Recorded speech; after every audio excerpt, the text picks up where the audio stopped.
मेरे प्यारे भाइयों और बहनों, आप सबको मेरा हार्दिक प्रणाम। बार बार मनुष्य के मन में कई बातें जानने की जिज्ञासा उठती है। जीवन है तो जिज्ञासा है, आध्यात्मिक पथ पर चल रहे हैं तो जिज्ञासा है। कई भाई बहन मिलते हैं, मुझसे प्रश्न पूछते हैं, कई पत्रों के माध्यम से अपने प्रश्न लिख कर भेजते हैं। आज मैंने सोचा आपके कुछ प्रश्नों के उत्तर दिए जाएं। पहला सवाल, एक साधक पूछता है, आप कहते हैं ईश्वर की कृपा तो हम पर सदा रहती है, तो बताइए इस कृपा को हम ग्रहण कैसे करें। मेरे प्यारे भाइयों और बहनों, देखिए, रेडियो है, वह अलग अलग स्थानों पर चल रहे कार्यक्रमों को ग्रहण करता है। रेडियो कैसे ग्रहण करता है? ऐसा तो नहीं है कि वह कहता है, अरे दिल्ली के कार्यक्रम तुम बड़े मेहरबान हो, बहुत दयालु हो। नहीं, रेडियो को केवल ट्यून करने की ज़रूरत है, वह अपने आप कार्यक्रम को ग्रहण कर लेगा।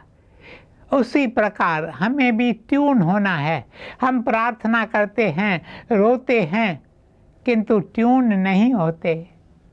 जब हमारा अहंकार मिट जाता है तब हम ट्यून हो जाते हैं। हमारा अहंकार हमारे उन सारे तारों को तोड़ देता है जो परमात्मा से जुड़ी रहनी चाहिए। इसलिए परमात्मा की कृपा हम तक पहुंचती ही नहीं है। एक बार अहंकार मिट गया तो तारे जुड़ी रहेंगी और हमें कृपा मिल जाएगी। दूसरा सवाल, एक व्यक्ति पूछता है, यदि आत्मबोध हमारे जीवन का सबसे महत्वपूर्ण कर्तव्य है, तो फिर जब हम इसके लिए उन सारे कर्तव्यों से मुंह मोड़ लेते हैं जो हमारे आध्यात्मिक राह में रुकावट डालते हैं, तो उसे गलत क्यों कहा जाता है? मेरे प्यारे भाइयों और बहनों, हमें एक बात स्पष्ट रूप से समझनी है, वो ये कि हमारी आध्यात्मिक जीवन की सबसे बड़ी रुकावट है हमारा अहंकार। ये अहंकार ही हमसे कहता है, यह बात तुम्हारे लिए रुकावट है, वह बात तुम्हारे लिए रुकावट बन सकती है। हमारी सबसे बड़ी समस्या यह है कि हम अपने अहंकार के जाल में आसानी से फंस जाते हैं। आपको ईश्वर ने जिस वातावरण में रखा है, आप उसमें रहकर अपने लक्ष्य तक पहुंच सकते हैं। ईश्वर ने आपको जहां भी रखा है, बहुत सोच समझकर आपकी भलाई के लिए ही रखा है। अगर आप कहें नहीं ये सब तो मेरी राह में रुकावट है, तो फिर आप अपने लक्ष्य तक पहुंच ही नहीं पाएंगे। मान लीजिए आपका परिवार है, अब आप कहें ये परिवार के सदस्य मेरे आध्यात्मिक जीवन में रुकावट डाल रहे हैं। नहीं, ऐसा नहीं है। ये सब तो ईश्वर की इच्छा से हुआ है। उन्होंने आपको परिवार दिया है, आपको अपने परिवार वालों के साथ स्नेहपूर्वक रहकर अपने लक्ष्य की तरफ बढ़ना चाहिए। कई साधक हैं जो अपने परिवार को छोड़कर आश्रम में रहने चले गए, लेकिन उन्हें कुछ प्राप्त नहीं हुआ। इसलिए आप जहाँ हैं वहीं ठीक है। यदि अपने अहंकार को मिटा दें तो अपने आप लक्ष्य पर पहुंच जाएंगे। तीसरा सवाल, एक बालिका पूछती है, सच्चे प्यार की निशानी क्या है? मेरे प्यारे भाइयों और बहनों, सच्चे प्यार की निशानी है अपने प्रियतम को सब कुछ मानना, स्वयं को कुछ नहीं मानना। The call of love, true love is, I am nothing. My beloved is all in all. जिसे यह विश्वास हो जाता है उसे हम सच्चा प्रेमी कह सकते हैं। हम कुछ भी नहीं हैं। एक बार हमने गुरुदेव साधु वासवानी जी से कहा, कुछ लोग आपको संत कहते हैं, कुछ लोग कवि कहते हैं, वास्तव में आप कौन हैं? तब उन्होंने कहा, मैं तो ज़ीरो हूँ। फिर कुछ रुक कर उन्होंने कहा, मैं इंग्लिश ज़ीरो नहीं हूँ। इंग्लिश ज़ीरो लिखते समय थोड़ी जगह की ज़रूरत होती है, लेकिन मैं तो सिंधी ज़ीरो हूँ, क्योंकि सिंधी ज़ीरो केवल एक बिंदु होता है जिसे नुक्ता कहते हैं। यह है प्रेम। स्वयं को कुछ नहीं मानना। जो अपने प्रियतम को सब कुछ मानता है उसका सारा नज़रिया ही बदल जाता है। परंतु जब हम किसी से प्रेम करते हैं तो उस पर अपना अधिकार समझने लगते हैं। हम किस अधिकार की बात करते हैं, ज़रा सोचिए। जब वह चाहता है तभी हम उसे प्यार कर सकते हैं। यह उसकी हम पर बड़ी कृपा है, इसलिए सच्चे प्यार में स्वयं को मिटाना है।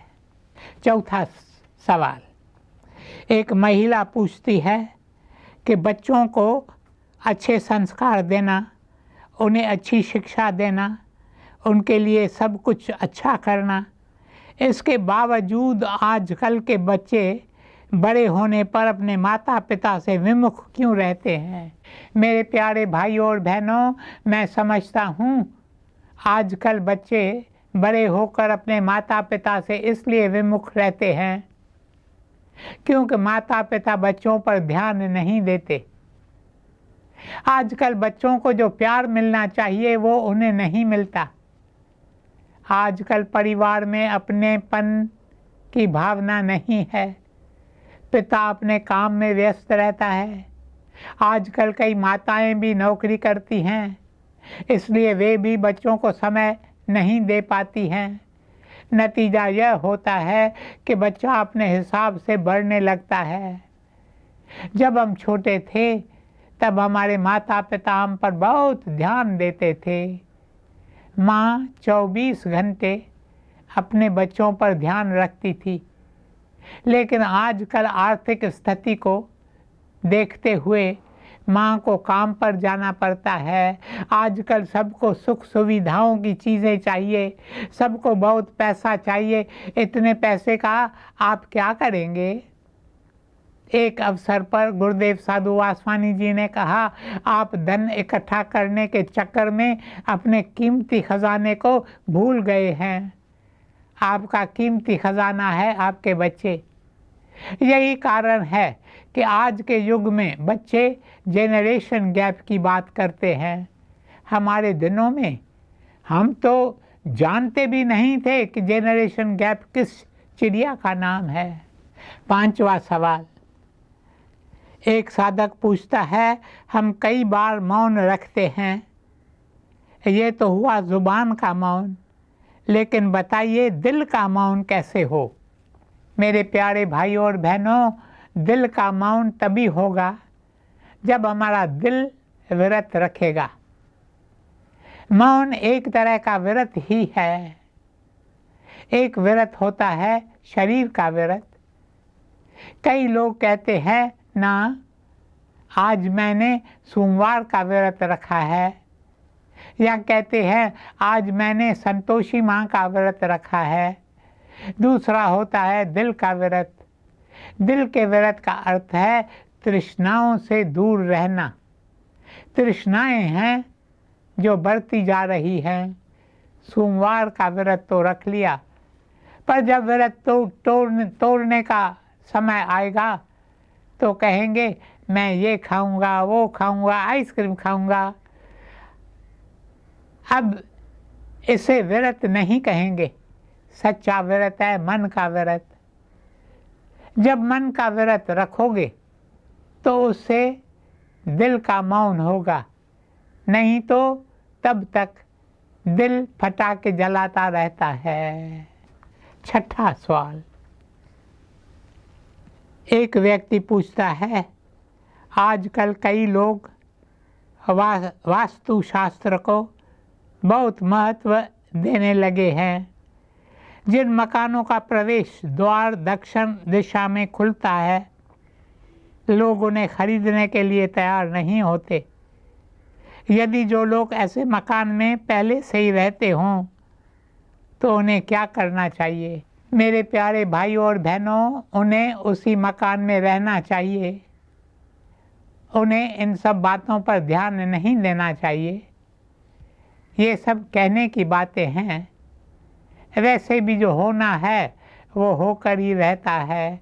जिन लोगों के घर का प्रवेश द्वार उत्तर दिशा की तरफ खुलता है, उनके जीवन में भी उतार चढ़ाव आते ही हैं। लेकिन वास्तुशास्त्र के ज्ञाता, कृपया आप लोग मुझे क्षमा करें। 7वां सवाल, एक महिला कहती है, मैं चाहती हूँ कि मेरे साथ मेरे पति भी रोज़ सत्संग में आएं। प्रार्थना के अलावा बताइए मैं क्या करूँ?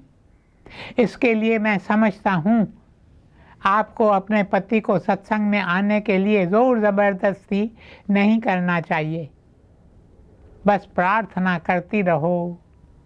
यदि आप बार बार अपने पति से सत्संग में चलने की जिद करेंगी तो वह न जाने की जिद पकड़ लेगा, क्योंकि पति महोदय ऐसे ही होते हैं।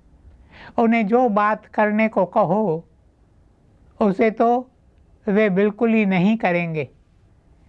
कभी भूले भटके सत्संग के स्थान से गुजरे भी तो सत्संग में नहीं जाएंगे। इसलिए प्रार्थना ही एक सरल उपाय है। 8वां सवाल, एक युवक पूछता है, यदि हम शुभ कार्य करते हैं, दुखियों दरिद्रों की सेवा करते हैं, बताइए फिर क्या हमें परमात्मा को याद करने की या फिर ध्यान करने की ज़रूरत है? मेरे प्यारे भाइयों और बहनों, मैं समझता हूँ जब कोई व्यक्ति नेकी की राह पर कदम बढ़ाता है तो उसका अंतःकरण धीरे धीरे शुद्ध होने लगता है। फिर उस व्यक्ति के जीवन में ऐसा समय आता है जब स्वाभाविक उसके मन में सत्संग में आने की, परमात्मा को याद करने की प्यास जगती है। एक और सवाल, एक साधक लिखता है, मुझे भगवान के दर्शन करने की तीव्र इच्छा है, क्या मुझे उनके दर्शन होंगे? मेरे प्यारे भाइयों और बहनों, ये तो इस बात पर निर्भर करता है कि इच्छा कितनी तीव्र है। यदि आपके मन में और कोई भी इच्छा नहीं है फिर तो आपको दर्शन अवश्य होंगे। पर कई लोग हैं जो कहते हैं हमें भगवान को पाने की तीव्र प्यास है, लेकिन हम क्या करें, हमारा बेटा तो अभी तक बेरोजगार है, एक बार उसकी नौकरी लग जाए तो फिर हम सारा समय भगवान का भजन कीर्तन करेंगे। ऐसे लोग परमात्मा को नहीं पा सकते। लेकिन जिन लोगों के मन में परमात्मा को पाने की अलावा और कोई इच्छा नहीं है, वे परमात्मा को पा सकते हैं। देखा जाए तो ऐसी तीव्र प्यास भी परमात्मा की देन ही होती है। एक महिला ने कहा, ये मेरी प्रबल इच्छा है कि मैं परमात्मा के दर्शन करूं। अगर मेरे घुटने का दर्द ठीक हो जाए, 24 घंटे मैं भगवान का भजन कीर्तन करूंगी। ये अगर मगर ही सारी बात बिगाड़ देते हैं। ये अगर मगर नहीं होनी चाहिए, केवल प्रभु को पाने की चाह होनी चाहिए। 10वां सवाल, एक व्यक्ति कहता है, सेवा करने की भावना सबके मन में नहीं उठती। वैसे कई लोग हैं जो सेवा करते हैं लोगों में सेवा करने की भावना कैसे आती है? क्या ये जन्म से मनुष्य के भीतर होती है या फिर नेक लोगों के संगति से जागती है या अच्छे संस्कारों के वजह से उत्पन्न होती है या फिर माता पिता के आशीर्वाद से? मेरे प्यारे भाइयों और बहनों, गुरुदेव साधु वासवानी जी कह गए हैं, इस संसार में कई लोग सेवा करते हैं, लेकिन सच्चा सेवक वो होता है जो प्रभु प्रेम की खातिर सेवा करता है। Who does सेवा for the love of God? एक बार एक सेवक गुरुदेव के पास आया और बोला, मैंने पूरे 20 साल लोगों की सेवा की है, अब मैं लोकसभा का चुनाव लड़ने वाला हूं और मैं चाहता हूं लोग मुझे वोट दें। इस पर गुरुदेव ने उस व्यक्ति से कहा, सेवा का फल है और भी सेवा करना। The reward of service is more service. इस दुनिया में बहुत कम लोग सेवा की सही माने जानते हैं। जब हम प्रभु प्रेम की खातिर सेवा करते हैं तब हम सही माने में सेवा करते हैं, परंतु ऐसी सेवा की भावना किसी व्यक्ति के मन में तब जागती है जब उसका अंतःकरण थोड़ा शुद्ध होता है। इसलिए अंतःकरण का साफ होना बहुत ज़रूरी है, नहीं तो स्वार्थ और अहंकार हमेशा हारी आता है। अंतिम सवाल। एक बालिका पूछती है, नवरात्रि के अवसर पर माँ काली के भक्त उन पर पशु की बलि क्यों चढ़ाते हैं? मेरे प्यारे भाइयों और बहनों, मैं नहीं जानता कि हमारे धर्म में ये नियम कब और क्यों लागू हुआ। आरंभ में तो पशु की कोई बलि नहीं चढ़ाई जाती थी। वेदों में यज्ञ के बारे में बताया गया है। वास्तव में यज्ञ का सही अर्थ है त्याग, किंतु त्याग करना है अपने अहंकार का, अपने 5 विकारों का, काम, क्रोध, लोभ, मोह तथा अहंकार का। इन विकारों को पशु कहा गया है। इसलिए कहते हैं आपको त्याग करना है अपने इन 5 पशुओं का। धीरे धीरे लोगों ने सोचा हम अपने भीतर के पशुओं का त्याग नहीं कर पा रहे, तो चलो ये पशु जो बाहर घूम रहे हैं हम उनकी बलि चढ़ा देते हैं। मुझे लगता है इसलिए पशुओं की बलि चढ़ाने का सिलसिला शुरू हो गया होगा। 2500 साल पहले महात्मा बुद्ध ने इसके खिलाफ आवाज़ उठाई। उन्होंने कहा यदि बलि चढ़ानी है तो अपने भीतर बैठे पशुओं की बलि चढ़ाओ। इन बेचारे मूर्ख प्राणियों की बलि चढ़ाने से तुम्हें क्या मिलेगा? इनकी बलि चढ़ाने से उल्टा तुम अपने ऊपर बुरे कर्मों का बोझ चढ़ा रहे हो। मेरे प्यारे भाइयों और बहनों, मैं समझता हूँ आज के लिए बस इतना काफ़ी है। आगे यदि परमात्मा की इच्छा हुई तो मैं आपके और भी प्रश्नों के उत्तर दूंगा। ओम शांति शांति शांति।